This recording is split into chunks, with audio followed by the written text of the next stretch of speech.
গরম তেলে ভাজা হচ্ছে পেঁয়াজুর বড়া। প্রতিদিন এই পেঁয়াজু খেতে দোকানটিতে ভিড় করেন শত শত ক্রেতা। এই দোকানের পেঁয়াজুর বড়া এতটাই সুস্বাদু যে শুধু বকশীপুর না, পাবনা সহ আশেপাশের অন্য জেলা থেকেও আসেন ভোজন রসিকরা। বড়াটা অনেক স্বাদ। আমি সৌদি আরব থেকে আসি, অনেক টেস্ট। তবে আপনি গিয়েই এই পেঁয়াজুর বড়া খেতে পারবেন না।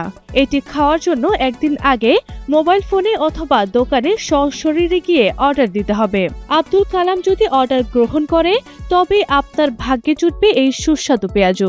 এখানে যে কোনো পেঁয়াজুর চাপ হয় সেখানে একদিন আগে মানুষ ফোন দিয়ে অর্ডার দেয়।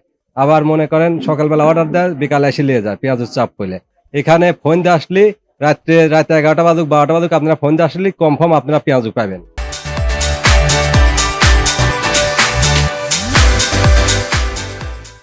জানা যায় 10 বছর ধরে পাবনার সদর উপজেলার বকশীপুর গ্রামে নিজ বাড়িতে পেঁয়াজুর বড়া বানিয়ে আসছেন আব্দুল কালাম। তার নেই কোনো সহকারী, নিজে প্রতিদিন 1 মণ পেঁয়াজের পেঁয়াজু ভাজা, খদ্দের সামলানো পুরোটাই করেন একা হাতে। এখানে সুস্বাদু পেঁয়াজু পাওয়া যায়। এখানে দূর দূরান্ত থেকে লোক এসে এখানে পেঁয়াজু খায়। এখানে প্রতিদিন পেঁয়াজু 30 থেকে 35 কিলো বিক্রি হয়, শুক্রবার 50-55 কিলো বিক্রি হয়। এখানে সবকিছু জিনিস অরিজিনাল দিয়ে। এখানকার বড়ার স্বাদটা অনেক ভালো, পাবনা জেলার ভিতরে বিখ্যাত, এটা আমরা জানি, এই জন্য আমরা খাইতে আসছি। দূর দূরান্ত থেকে আসা ক্রেতারা তার পেঁয়াজু খেয়ে তৃপ্তির ঠেকুর তোলেন। অনেকেই পরিবারের জন্য নিয়ে যান স্পেশাল এই খাবার।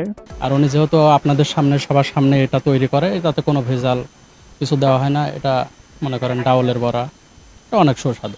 আমাদের আব্দুল্লাহ ভাইয়ের বড়া আমরা মাঝে মাঝে খেতে আসি, অনেক সুস্বাদু হয়। এই জন্য আমরা এই জায়গায় আসি যে ভাই আরো আমাদের সাথে একটু ভালো আচরণ করে। 2015 সাল থেকে সীমিত লাভে এই ব্যবসা করেন আব্দুল কালাম। বিকাল 4টা থেকে শুরু করে রাত 12টা পর্যন্ত খোলা থাকে এই দোকানটি। বড়া বিক্রি করে প্রতি মাসে আয় করে থাকেন 40 থেকে 50 হাজার টাকা।